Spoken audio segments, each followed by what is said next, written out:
예, 오늘 이제 저희 27과 과부와 이제 불의한 재판장 비유 함께 볼 텐데요. 제가 기도하고 시작하겠습니다.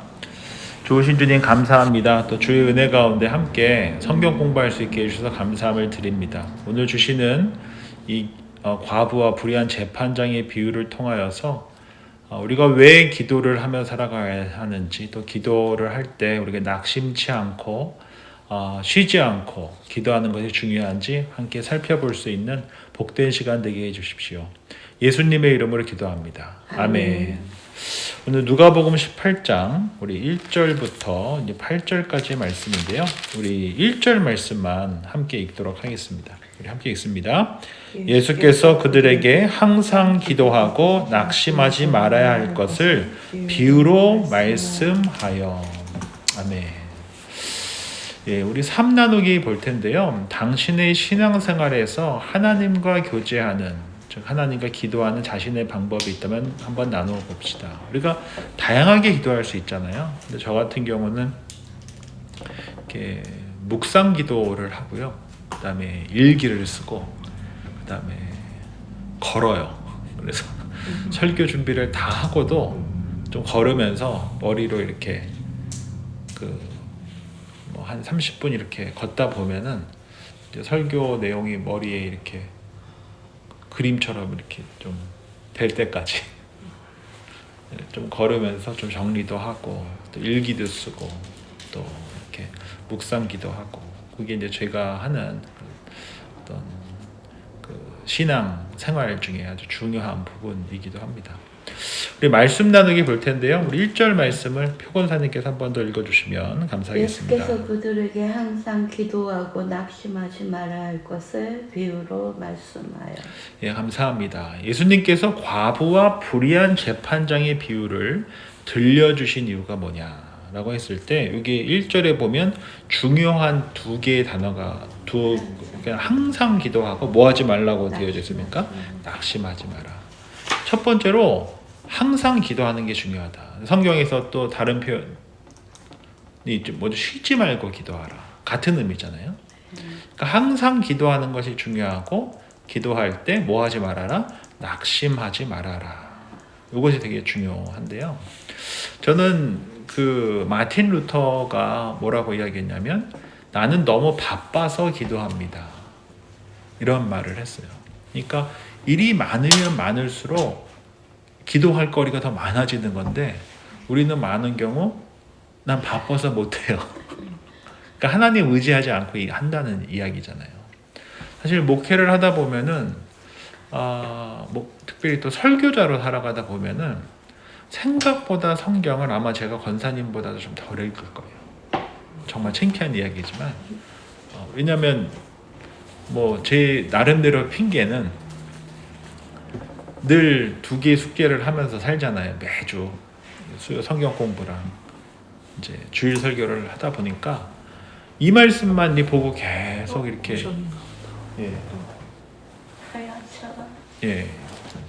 있는 거예요. 그러다 보니까 이렇게 저희 어머님만 해도 하루에 10장씩 매일 읽으시거든요. 매일. 근데 저는 사실 그렇게까지 못해요. 나름대로 이렇게 패턴을 갖고 이렇게 하기는 하지만 여러 가지 이유로. 근데 이 마틴 루터의 말 이야기처럼 우리가 바쁠수록 더 기도해야 된다 라고 하는 것이 참 중요한 내용일 수 있고요. 또 하나 제가 기도하면 생각나는 그 찬송가가 있는데, 기도할 수 있는데 왜 걱정하십니까? 기억아시죠? 기도할 수 있는데 왜 걱정하십니까? 라고 하는 그런 복음성가 있잖아요. 우리가 살면서 이게 참 중요한 부분 같아요. 우리가 바쁠수록 기도해야 된다. 또 기도할 수 있는데 왜 걱정하냐. 이 우리 예전에 있었던 찬송가, 복음성가 가사가 제가 이 말씀을 준비하면서 딱 떠오르더라고요. 기도할 수 있는데 왜 걱정하냐. 사실은 팀 켈러 목사님도 걱정 또한 교만이다 그런 이야기를 하셨거든요. 그 참 쉽지 않은 얘기인데 이 걱정한다는 얘기는 내가 하나님을 덜 신뢰한다 라고 하는 의미일 수 있기 때문에 걱정 또한 교만이다 라고 하는 이야기를 한 적이 있어요. 또 영어 말에 이런 말이 있어요. If you wanna make God laugh, tell him about your plans. 너가 하나님을 웃게 하고 싶으면 너 인생의 계획을 하나님께 이야기해봐라. 그러니까 우리가 생각하고 계획한 대로 인생이 전혀 돌아가지 않기 때문에 우리가 그런 하나님 저 내년에는요 모두 할 거고요 모두 할게요 이렇게 이야기하는 게 하나님께서 보시기에는 아주 우스운 이야기라는 거죠. 근데 사실 우리가 그러면서 살잖아요. 내 계획을 갖고 사는데 또 내 계획대로 될 줄 알면서 사는데 사실은 그 발걸음을 인도하시는 분은 하나님이시지 우리 뜻대로 인생이 돌아가지 않기 때문에 그런 것이죠. 근데 제가 저희 어머니랑도 전에 한번 통화하면서 이야기했었는데 제가 저희 교회 와서 50대가 없다. 50대가 없다. 어떡하나. 그걸 되게 이제 제가 이제 내년에 50이 되거든요. 내가 되면 이제 2명이다. 어떡하나. 근데 최근에 등록하신 분들이 다 50대세요. 그러니까 하나님께서 저의 그 컴플레이닝까지도 들으시는구나. 그 얘기를 저희 어머니랑 나눴던 생각이 있는데 그래서 저희가 인생을 살아가면서도 또 함께 교회 공동체로 이렇게 살아가면서도 그러니까 항상 기도하고 낙심하지 않는 것, 또 기도할 수 있는데 왜 걱정하느냐라는 찬양을 부르며 살아가는 것. 자기한테 집어넣어놨어. 네. 앞으로를. 네. 네. 그리고 우리의 계획대로 이렇게 살아가려고 하는 것은 하나님을 웃게 하는 일이다. 그것을 우리가 잊지 않고 살아가는 것이 참 중요할 것 같아요. 그래서 제가 기도에 관련된 성경 구절을 몇 개 좀 찾아왔거든요. 그래서 우리 데살로니가 전서 5장을 한번 보도록 하겠습니다. 데살로니가 전서 5장.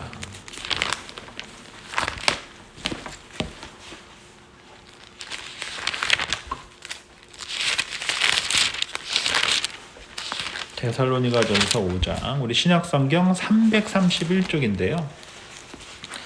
데살로니가 전서 5장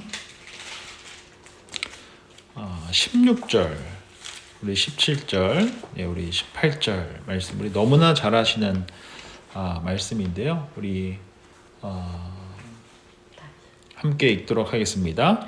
항상 기뻐하라, 쉬지 말고 기도하라, 범사에 감사하라. 이것이 그리스도 예수 안에서 너희를 향하신 하나님의 뜻이니라. 이 세 가지가 하나님의 뜻이래요. 첫 번째가 뭡니까? 항상 기뻐해라. 그리고 두 번째, 쉬지 말고 기도해라. 세 번째가 뭡니까? 범사에 감사해라. 이것이 하나님의 뜻이다라고 말씀하고 있고요. 우리가 또 하나 좀 찾아보고 싶은 것은 우리 고린도후서 4장인데요. 고린도후서 4장 우리 7절부터 10절 말씀인데요. 우리가 전에 신방할 때도 함께 봤었던 말씀인데 고린도후서가 신약성경 289쪽에 있습니다. 289쪽 우리 7절부터 10절 우리 한 목소리 읽습니다. 우리가 이 보배를 질그릇에 가졌으니 이는 심히 큰 능력은 하나님께 있고 우리에게 있지 아니함을 알게 하려 함이라. 우리가 사방으로 우겨쌈을 당하여도 쌓이지 아니하며 답답한 일을 당하여도 낙심하지 아니하며 박해를 받아도 버림받지 아니하며 거꾸로 트림을 당하여도 망하지 아니하고 우리가 항상 예수의 죽음을 몸에 짊어짐은 예수의 생명이 또한 우리 몸에 나타나게 하려 함이라. 아멘. 이 말씀 굉장히 중요한 말씀인데요. 이 말씀에 보면은 8절에 뭐 하지 말라고 말씀하고 있습니까? 낙심하지 말아라. 아멘. 왜 낙심하지 말아라 라고 말씀하고 있습니까?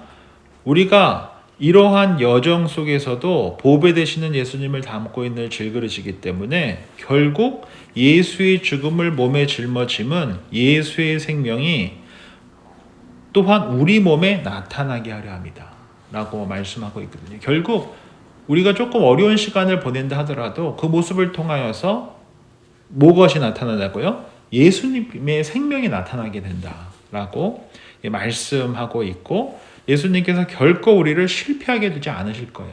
반드시 승리하게 하실 것이라는 것을 소망하면서 살아가라 라고 하는 것을 말씀하고 있다고 저는 봅니다. 우리 마지막으로 우리 히브리서 12장 한번 찾아보도록 하겠습니다. 히브리서 12장, 우리 신약성경 367쪽인데요. 히브리서 12장 신약성경 367쪽 우리 1절부터 6절까지의 말씀을 우리 한 목소리로 한번 읽도록 하겠습니다. 이러므로 우리에게 구름같이 둘러싼 허다한 증인들이 있으니 모든 무거운 것과 얽매이기 쉬운 죄를 벗어버리고 인내로써 우리 앞에 당한 경주를 하며 믿음의 주여 또 온전하게 하시는 이인 예수를 바라보자. 그는 그 앞에 있는 기쁨을 위하여 십자가를 참으사 부끄러움을 개의치 아니하시더니 하나님 보좌 우편에 앉으셨느니라. 너희가 피곤하여 낙심하지 아니하기 위하여 죄인들이 이같이 자기에게 거역한 일을 참으신 일을 생각하라. 너희가 죄와 싸우되 아직 피 흘리기까지는 대항하지 아니하고 또 아들들에게 권하는 것 같이 너희에게 권면하신 말씀도 잊었도다. 일렀으되 내 아들아 주의 징계하심을 경히 여기지 말며 그에게 꾸지람을 받을 때에 낙심하지 말라. 주께서 그 사랑하시는 자를 징계하시고 그가 받아들이시는 아들마다 채찍질 하심이라 하였으니. 아멘. 여기서 낙심하지 말라라고 말씀하고 있습니다. 그리고 믿음의 주여 온전하신 이인 예수님을 바라보라 라고 말씀하고 있다라는 것이죠. 그래서 우리가 이 쉬지 말고 기도해야 한다, 또 낙심하지 말아야 한다, 이 두 단어가 오늘 우리가 함께 살펴보게 될 이 비유에 있어서 너무나 중요한데, 이 첫 1절이 왜 중요한지 우리가 이 비유를 통해서 함께 좀 더 깊이 살펴보고자 합니다. 우리 다시 이제 누가복음으로 돌아가세요. 누가복음 우리 18장으로 다시 돌아가도록 하겠습니다. 누가복음 18장. 누가복음 18장 2절 3절을 우리 박 집사님께서 읽어주시면 감사하겠습니다. 이르시되 어떤 도시에 하나님을 두려워하지 않고 사람을 무시하는 한 재판장이 있는데 그 도시에 한 과부가 있어 자주 그에게 가서 내 원수에 대한 나의 원한을 풀어주소서 하되. 예, 감사합니다. 이번 보면 한 과부가 자주 재판장을 찾아가서 요청한 내용이 뭐냐, 내 원수에 대한 나의 원한을 좀 풀어달라 라고 이야기하고 있죠. 그런데 이 재판장을 어떻게 표현하고 있습니까? 2절에 보면 하나님을 두려워하지 않고, 사람은 뭐하는 사람이에요? 무시하는 사람이었어요. 그래서 불의한 재판관이다 라고 볼 수 있죠. 다른 말로 하면 자신에게 도움이 될 만한 사람한테는 잘하지만 그렇지 않은 사람들한테는 전혀 그렇지 않았다라고 볼 수 있고, 자신의 사익을 추구하는 사람이었고 자신의 주머니를 챙기는 사람이었다라고 우리가 볼 수 있는 것이죠. 반면에 이 과부는 어떤 여인이었을까요? 물질적으로 굉장히 힘든 여인이었을 것이에요. 당시의 과부는 고아와 나그네와 같이 가난하고 힘없는 자를 의미했었기 때문에 굉장히 어려운 사람이었을 것이고, 그로 인해 불의한 재판관의 주머니를 채워줄 수 있는 여인이 못 됐다는 것이에요. 그런데 과부는 뭐가 있었습니까? 원한이 있었어요. 그래서 매일 찾아갔다는 것입니다. 어떤 원한인지는 알 수 없지만 그녀는 끈기를 갖고 불의한 재판관에게 매일같이 찾아갔고 포기하지 않았고 뭐하지 않았습니까? 낙심하지 않았다라는 것이에요.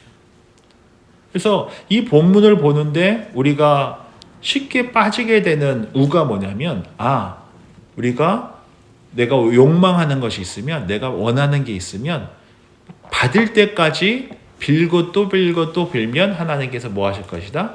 들어주실 것이다 라고 생각할 수 있는데 사실은 이 비유가 그것을 이야기한다라고 저는 보지는 않습니다.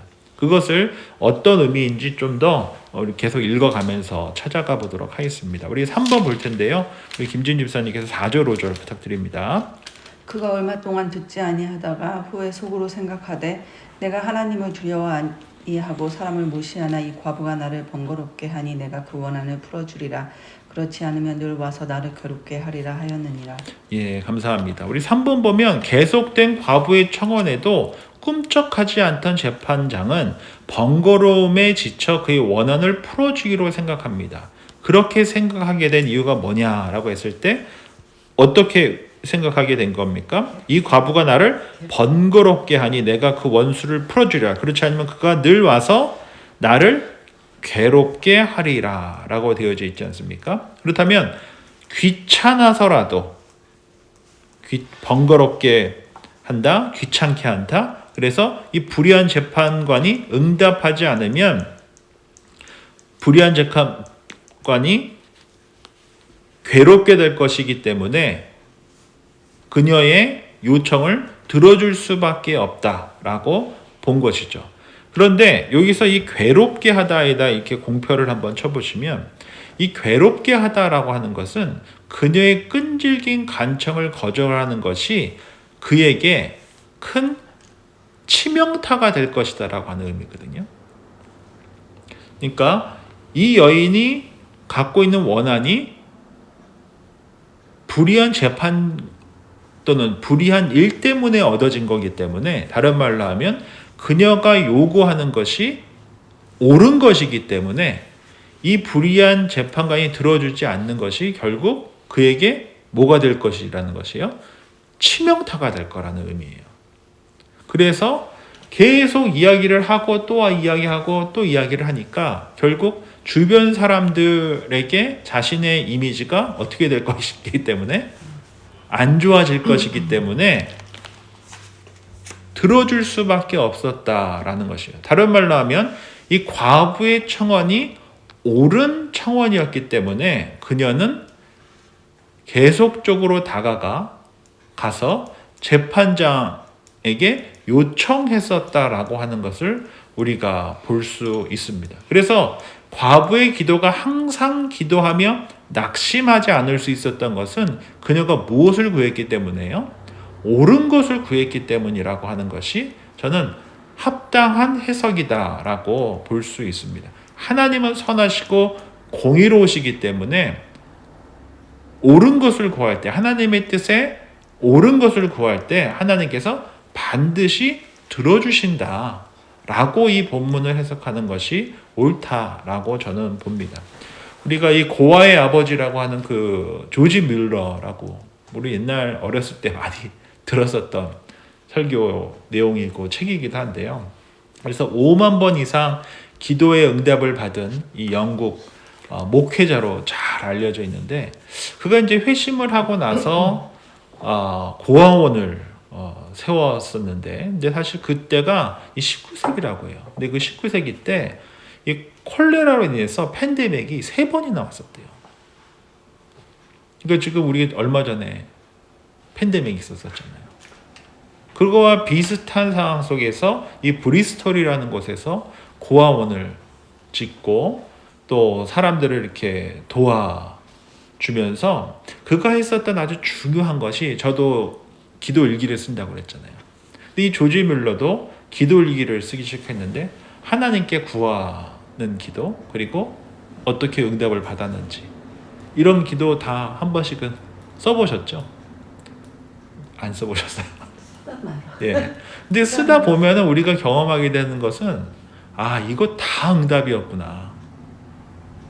응답받지 않은 것이 없구나. 인 것 같아요. 제 경험은 그렇습니다. 그리고 사실은 우리가 그때 써놨던 걸 내가 이걸 왜 썼지? 이런 것도 되게 많아요.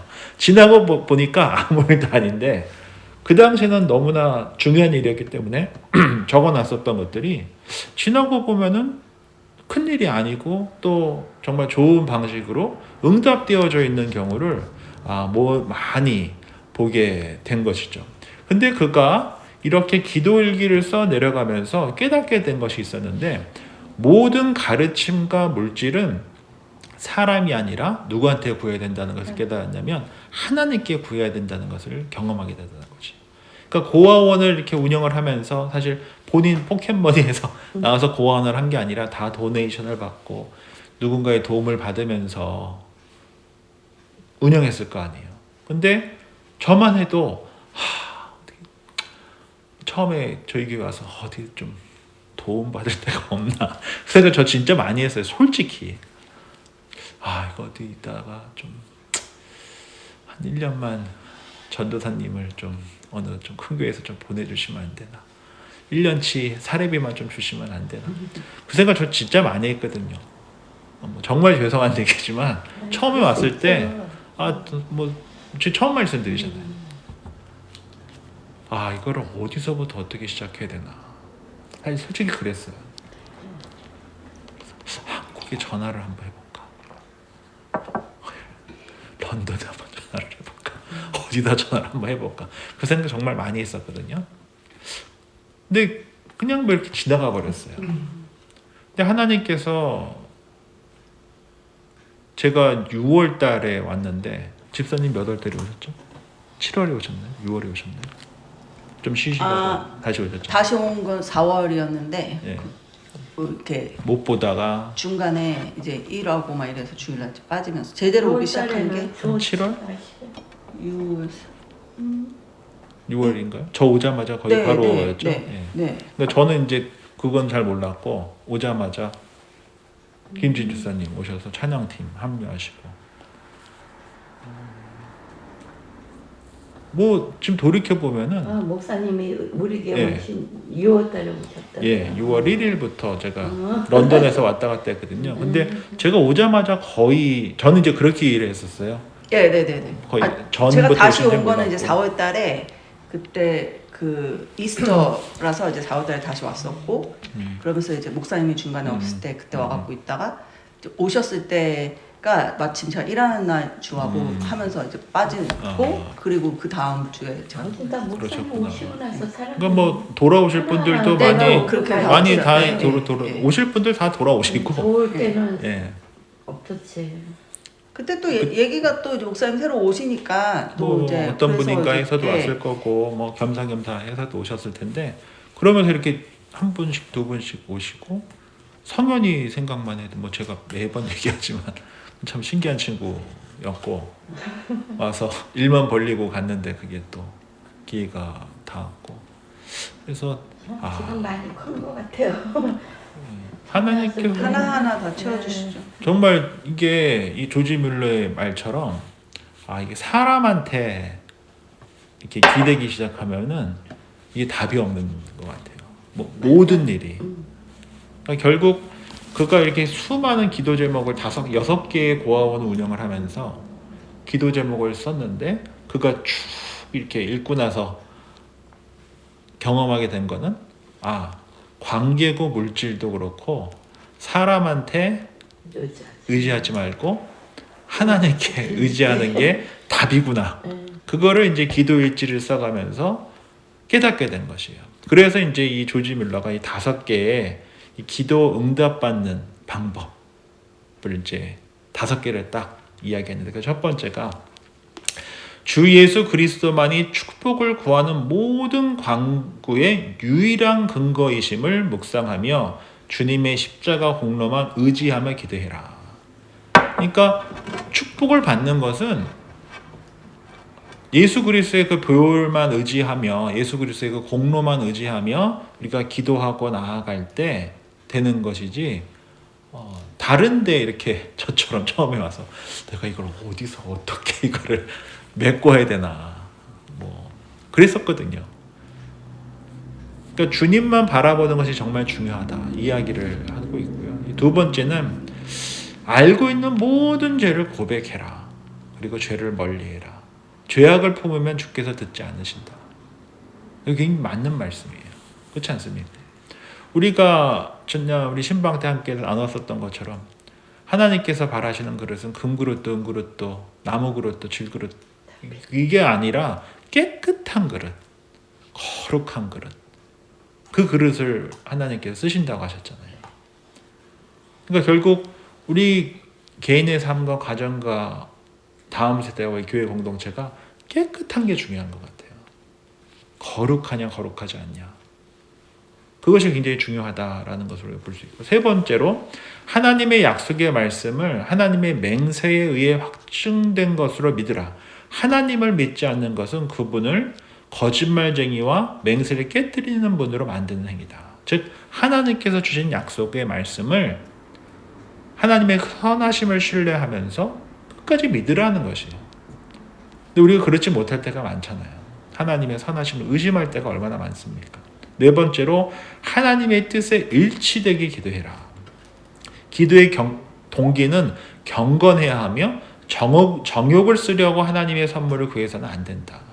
또 우리의 뜻이 주의 뜻에 맞을 때 주께서 화답해 주시는 것이지 우리의 뜻이 내 욕망을 위한 필요에 대한 그런 것이라고 했다면 주께서 들어주시지 않는다는 것이죠. 다섯 번째, 끈기 있게 간구해라.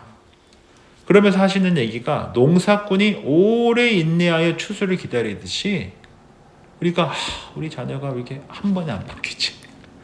그렇잖아요. 우리 공동체가 왜 한 번에 안 바뀌지? 우리 가족이 왜 한 번에 안 바뀌지? 뭐 지금 저도 그러고 있으니까요. 그러나 우리가 농사하는 농부다라는 생각을 갖고 목회 현장도 가정도 직장도 다음 세대도 교회 공동체도 구역도 이렇게 섬기는 것이 참 중요하다는 것이죠. 왜냐하면 씨를 뿌릴 때가 있고 물을 줘야 할 때가 있고 자라기를 햇볕을 받고 자랄 때가 있고 그 다음에 추수할 때가 있듯이 근데 우리는 그냥 무슨 빌어라 참게 이것도 아니고 그러한 태도로 기도 응답을 바라볼 때가 얼마나 많은가라고 하는 것을 봤을 때 이 과부의 청원이 꿈쩍하지도 않고 재판장을 번거롭게 하고 또 괴롭게 했었던 것은 그녀의 간구가 옳은 것이었기 때문일 것이고 그녀의 간구가 옳은 것이었기 때문에 결국 재판장에게 괴로움이 될 만한 일이었고 그렇기 때문에 그녀는 항상 갔고 그리고 뭐 하지 않았습니까? 낙심하지 않았다는 것이에요. 왜? 이것은 하나님의 뜻에 맞는 거기 때문에 우리가 이것을 기억하는 것이 참 중요하다라는 것이겠죠. 우리 4번 볼 텐데 우리 7절 말씀을 표건사님께 하물며 하나님께서 그 밤낮 부르짖는 택하신 자들의 원한을 풀어주지 아니하시겠느냐 그들에게 오래 참으시겠느냐. 네, 감사합니다. 오늘 본문에서 불의한 재판장과 과부는 누구와 대조가 되냐라고 되었을 때 우리 7절에 보면 하물며 하나님께서 그 밤낮 부르짖는 택하신 자들의 원한을 풀어주지 아니하시겠느냐라고 되어 있죠. 그러니까 이 불의한 재판장과 누가 비교가 됩니까? 하나님과 비교가 되고 있고 그 다음에 택한 자들의 원한과 누구와 비교가 됩니까? 과부의 원한과 비교가 된단 말이에요. 그래서 재판장은 하나님이고 택하신 자들은 과부다라고 했을 때 여기서 우리가 하나 더 봐야 할 것은 재판장은 불의하지만 하나님 어떠세요? 공의로우시잖아요. 과부는 재판장 입장에서 하찮은 존재일 수 있지만 우리는 하나님 앞에서 존귀한 하나님의 자녀들이기 때문에 우리가 항상 주의 앞에 나가서 기도한다는 것은 너무나 당연한 일이고 또 하나님께서 반드시 들으신다라고 하는 것을 볼 수 있는 것이죠. 그 다음에 또 하나 볼 수 있는 것이 뭡니까? 과부의 원한이 옳은 것이었듯이 하나님의 자녀들의 그 간구가 또는 원한이 옳은 것이라고 한다면은 하나님께서 반드시 자녀의 기도를 들어주시기 때문에 우리가 그 하나님의 선하심을 믿으며 하나님께 간구하며 나아가는 것이 너무나 중요하고, 택하신 자들의 원한을 풀어주지 아니하시겠느냐, 그들에게 오래 참으시겠느냐라고 하는 것은 결국 우리로 하여금 원한을 갖게 한 그 누군가에 대해서 하나님께서 그냥 오래 참고 기다리기만 하시겠느냐라고 말씀하고 있다라고 하는 것을 우리가 볼 필요가 있는 것이죠. 그래서 하나님은 우리의 기도를 들으세요. 그리고 우리의 기도가 어떻게 되기를 원하십니까? 옳은 기도가 되기를 바라신다는 것이죠. 저는 이것이 굉장히 중요한 부분 같아요. 저도 이렇게 신앙생활을 쭉 해오면서 저의 기도가 바뀐다라고 하는 것을 경험할 때가 참 많은 것 같아요. 왜냐하면 생각이 바뀌게 되고 제 믿음이 바뀌게 되고, 때로는 이게 참 불편할 때도 이 불편한 게 불편한 것으로만 끝나지 않고 결국 우리의 기도와 태도와 그 어려움 속에서 견뎌내는 그 시간들이 누구를 드러나게 됩니까? 예수님이 드러나게 되는 일들. 우리가 아까 전에 함께 살펴봤었던 것처럼 예수의 생명이 우리 몸에서 드러나게 되는 일들이 일어나기 때문에 우리가 오히려 예수님을 더 바라보면서 힘들면 힘들수록 예수님을 더 바라보면서 견디고 항상 주님 앞에 나아간다라고 한다면은 우리의 그 자녀로서 갖고 있는 그 억울함을 하나님께서 반드시 풀어주실 것이고, 그것을 그냥 우리를 괴롭히는 이들을 가만히 두시겠느냐 라고 지금 말씀하고 있는 것이다 라고 우리가 해석할 수 있는 것이죠. 그래서 이제 5번 보도록 하겠습니다. 5번에 이제 8절 말씀을 우리 박 집사님께서 읽어주시면 감사하겠습니다. 내가 너희에게 이르노니 속히 그 원한을 풀어주시리라. 그러나 인자가 올 때 세상에서 믿음을 보겠느냐 하시니라. 감사합니다. 저는 이 본 8절이 제일 중요하다라고 봐요. 하나님은 택하신 자들의 원한을 풀어주시는 분이십니다. 그러나 인자가 올 때 세상에서 무엇을 보겠느냐라고 반문하십니까? 뭘 보겠다라고 말씀하십니까? 믿음을 보겠느냐? 제가 8절 말씀 한번 더 읽습니다. 내가 너에게 이르노니 속히 그 원한을 풀어주시리라. 그쵸? 그러나 인자가 올 때 세상에서 믿음을 보겠느냐? 인자가 올 때, 마지막 때에 하나님께서, 주님께서 보실 그 믿음이 어떠한 믿음이겠느냐? 어떠한 믿음이겠느냐? 를 물어보고 있는 거죠. 결국 이 비유를 통하여서 정말 예수님께서 말씀하고자 하셨던 것은 뭡니까? 믿음이라는 것이에요. 어떤 믿음입니까? 하나님의 그 선하심을 바라보면서 비록 힘들고 어렵다 하더라도 그 자리에서 항상 주님을 찾아 기도하면서 견디다 보면 그 안에서 뭐가 드러나게 된다는 것이에요. 예수님이 드러나게 된다. 우리 삶 속에서 예수님이 드러나시게 된다. 이것을 우리 주님께서 보시겠다는 것이에요. 저는 이것이 이 믿음, 이 무엇을 말하느냐, 이 믿음이 무엇이냐, 이것이 이 본문에서 저는 가장 중요한 것이다라고 볼 수 있어요. 이 본문은 결코 우리가 원하는 것이 있을 때 끊임없이 찾아가서 계속 괴롭히고 가서 간구하고 달라고 그러고 떼쓰면 주겠다라고 하는, 주신다라고 하는 그런 내용이 아니라는 것이에요. 하나님의 그 뜻에 맞는 그 간구를 갖고 주님 앞에 끊임없이 나아가면 하나님께서 반드시 어려움의 순간이 있다 하더라도 그것을 들어주신다는 거예요. 우리의 그 간구가 중요하다는 거예요. 우리 억울함이 중요하다는 거죠. 그리고 그를 견뎌냈을 때 그 여정 속에서 주님이 드러나시게 되고 그것을 우리 주님께서는 뭐라고 말씀하세요? 주께서 찾으시는 믿음이라는 거죠. 그래서 이 세상이 끝날 때에도 그리스도인들이 자신의 바램과 소망을 요구하는 것이 기도라고 착각해서는 안 된다라고 하는 것이죠. 오히려 그 믿음은 어려운 순간 속에서도 끝까지 믿음을 지키면서 우리 삶 속에서 예수님이 드러나게 되는 그 믿음을 우리 주님께서는 마지막 때에 보실 것이다 라고 말씀하고 있습니다. 제가 존경하는 이재철 목사님이 책을 쓰시면서 또 우리 교육자들에게 그런 말씀을 하신 적이 있으세요. 믿음이라고 하는 것은 구체적이어야 한다라고 말씀을 하셨어요. 저 어렸을 때는 그게 무슨 소린가 했었는데 믿음이라는 것은 사실은 굉장히 구체적일 필요가 있어요. 믿는다는 그냥 하나님 믿어요. 내가 믿고 구원받아서 천국에 갈 거예요. 예수님께서 나를 위해서 십자가에 달려 돌아가시고 사흘 만에 부활하시고 승천하시고 다시 오실 것을 저는 믿어요. 그 믿음을 갖는 것이 믿음의 시작인 건 맞는데 내가 믿는다라고 하는 것은 우리가 조금 더 구체적일 필요가 있어요. 믿는다는 것이 뭡니까? 저는 믿는다는 것이 의지하는 것이라고 생각을 해요. 우리가 이 의자를 기대고 있을 때 이게 내 몸무게를 지탱할 수 있다라고 믿기 때문에 의지할 수 있는 거잖아요. 아까 전에 제가 허리 아프다고 이렇게 대고 있었던 것처럼. 믿는다는 게 뭐냐? 믿는다는 것이 그분께서 채워주실 거야. 신뢰하는 것이죠. 그 하나님의 선하심을 신뢰하는 것이죠. 그래서 이 믿음이라고 하는 것을 우리 삶의 그 언어로 구체화시키는 것이 되게 중요한 것 같아요.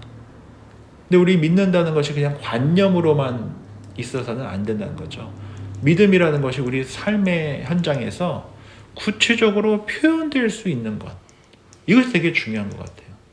우리가 갖고 있는 믿음을 어떻게 우리 삶 속에서 구현시켜 날 것이냐. 이 믿음이 어떻게 우리 삶 속에서 역사하고 있느냐.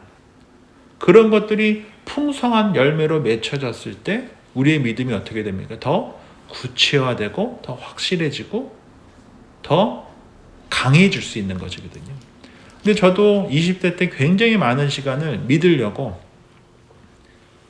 공부도 많이 하고 책도 많이 보고 기도원도 갔었고 무슨 집회도 많이 따라갔었고 그 시간들이 제가 헛되거나 그렇다고 생각하지는 않아요. 그런데 제게 필요해. 왜냐하면 그때는 제가 뭔가 특별한 것이 있어야 된다는 생각을 늘 해왔었기 때문에 그런 시간을 굉장히 많이 보냈었던 것 같은데 세월의 흐름 속에서 제가 깨닫게 되는 것은 아는 것이 믿음이 아니다. 그것은 아는 것은 시작일 수 있지만 아는 게 내 삶 속에서 역사될 때 그러니까 삶이 될 때 이게 진짜 믿음이지 그리고 그러할 때 그 믿음이 더 강화가 되는 것이지 내가 그냥 알기 위해서 책 들여다보고 뭔가 경험만 하려고 하는 것이 내 믿음을 더 강화시켜 주지 않더라고요. 그 믿음을 갖고 살 때 그 믿음이 더 강화되지 내가 알려고만 할 때 믿음이 강화되지 않다라고 하는 것을 경험을 통해서 더 알 수 있는 것 같아요. 그래서 오늘 함께 이렇게 성경 공부하면서 우리 성도님들과 함께 나누고 싶은 것은 또 스스로에게 한번 질문을 던져보셨으면 좋겠는 것은 나는 믿음을 어떻게 내 삶의 언어로 고백하고 있느냐. 이것이 되게 중요한 질문 같아요. 나에게 있어서 믿음이 뭐냐. 나는 이것을 내 삶의 언어로 어떻게 표현하고 또 고백하고 있느냐. 그것이 굉장히 중요한 것 같습니다. 제가 며칠 전에 암센터에서 봉사 지난주에 뵀던 분을 다시 뵈려고 어제 갔어요. 허리 아프 죽겠는데 그래도 약속한 거니까 몇 시까지 가서 해야지 하고 갔는데 디스차지가 된 거예요. 근데 분명히 비슷한 분을 봤거든요. 같은 방에서. 그래서 그분인 줄 알았어요. 그래서 가서 확인을 해보니까 그분이 아닌 거예요. 화요일날 돌아가시더라고요. 디스차지가 아니고 저는 디스차지인 줄 알고 갔는데 돌아가신 거예요. 그래서 표를 이렇게 제가 꼈거든요. 근데 누가 빼놓은 거예요. 이거 어디 간 거예요? 그래서 계속 한 10분을 찾았는데 그분이 돌아가실 거라 저는 생각을 못했어요. 근데 뭐 집사님이 자주 보겠지만 저도 지금 뭐 경험하는 중이니까 이렇게 믿고 살아간다는 것이 근데 삶의 언어로 병원이라고 하는 정말 특별히 캠펠이라고 하는 그 이제 암 때문에 돌아가실 날 며칠 안 남으신 분들 그분들의 그 자리에서 믿음이라는 것이 뭘까? 라고 우리가 한번 이야기했을 때 어떤 소망의 끈? 그런 걸 수 있잖아요.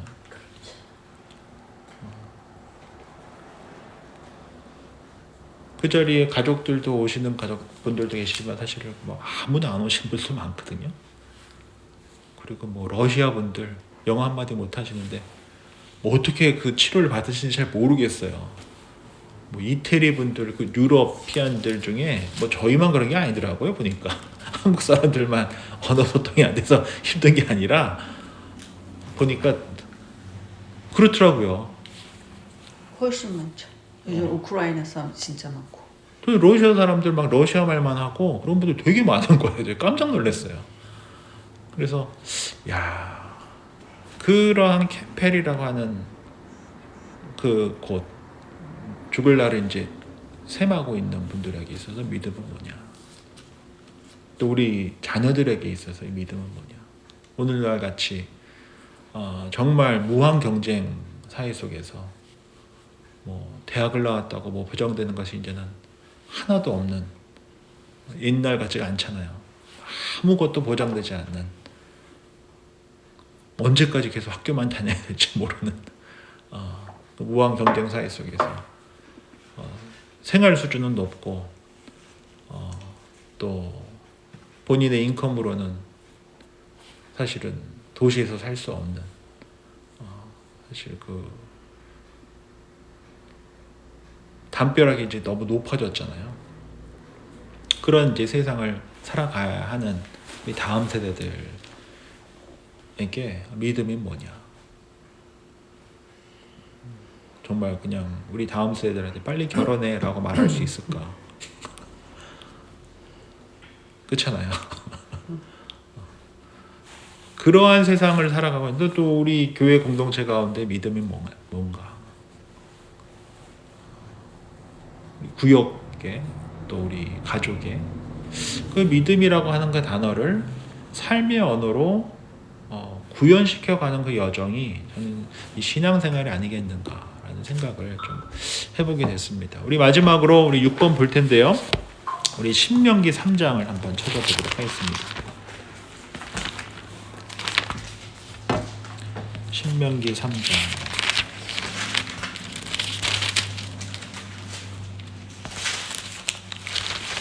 신명기 3장 23절.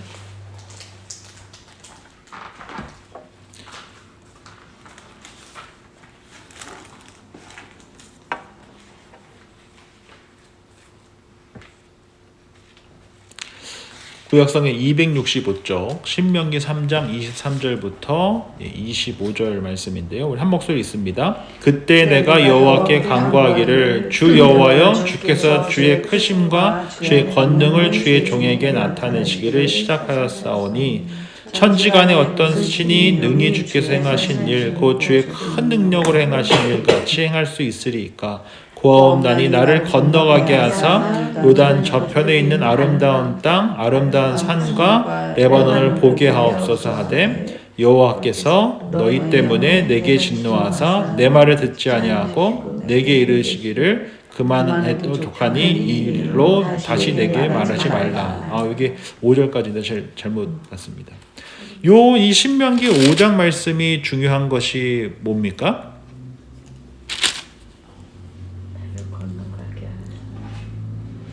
지금 모세가 마지막 이제 요단강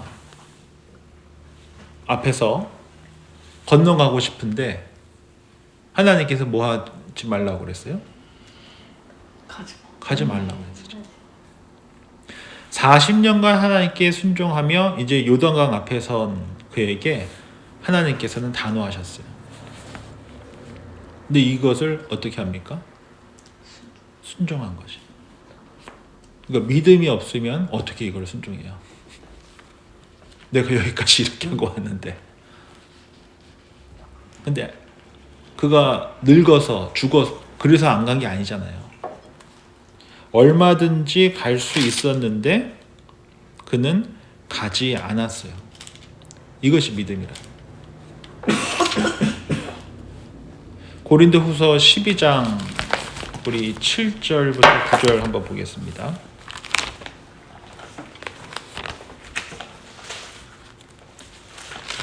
고린도후서 12장 7절.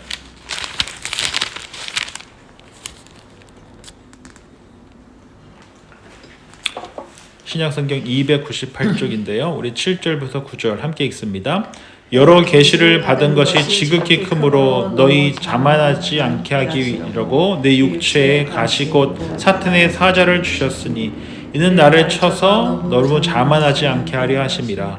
이것이 내게 떠나게 하기 위하여 내가 3번 주께 간구하였더니 나에게 이르시기를 내 은혜가 내게 족하도다. 이는 내 능력이 약한 데서 온전하여짐이라 하신지라. 그러므로 도리어 크게 기뻐함으로 나의 여러 약한 것들에 대하여 자랑하리니 이는 그리스도의 능력이 내게 머물게 하려 함이라. 아멘. 이 육체의 가시를 안고 살아가라고 하는 주의 말씀에 뭐가 있습니까? 순종한 것이. 무엇이 이를 가능하게 했다 볼 수 있습니까? 믿음이다. 결국 우리가 하나님의 뜻을 신뢰하며 하나님의 선하심을 신뢰하며 믿음을 갖고 나아가는 것. 그로 인하여서 그리스도의 그 모습이 드러나게 되는 것. 그 믿음을 마지막 때 우리 주님께서 보시겠다라고 말씀하고 계시는 것이죠. 그래서 알므로 끝나는 것은 믿음이 아니다. 알미 뭐가 될 때 참된 믿음이라는 것을 알 수 있습니까? 살아낼 때. 그러니까 모세가 요단강 건너지 않은 것이 믿음이고요. 눈이 잘 아마 눈에 문제가 있었다라고 보통 학자들이 이야기하는데 안 보이면서도 그렇게 3차, 4차 선교 여행을 다닌 게 바울. 예. 모습. 예. 믿음. 이게 눈에 문제가 있어요. 육체의 가시가 있었다고 했잖아요. 예. 눈 고치려고 막 이렇게 여기저기 찾아다니지 않고 오히려 하나님께 주신 가시로 알고 고백하고 나아간 것이 믿음이고 이 믿음을 우리 주님께서 마지막 때에 보실 것이다 라고 하는 것을 저는 이 누가복음 이 비유를 통해서 말씀하고 있다라고 봅니다. 모쪼록 이 본문이 참 쉽지는 않지만 그럼에도 이 과부와 불의한 재판장 비유를 통하여서 주께서 바라보시는 그 믿음이 뭔가 그리고 우리가 왜 항상 기도해야 하고 또 낙심하지 말아야 하는가를 좀 마음에 새길 수 있는 그런 시간이 되었으면 좋겠습니다.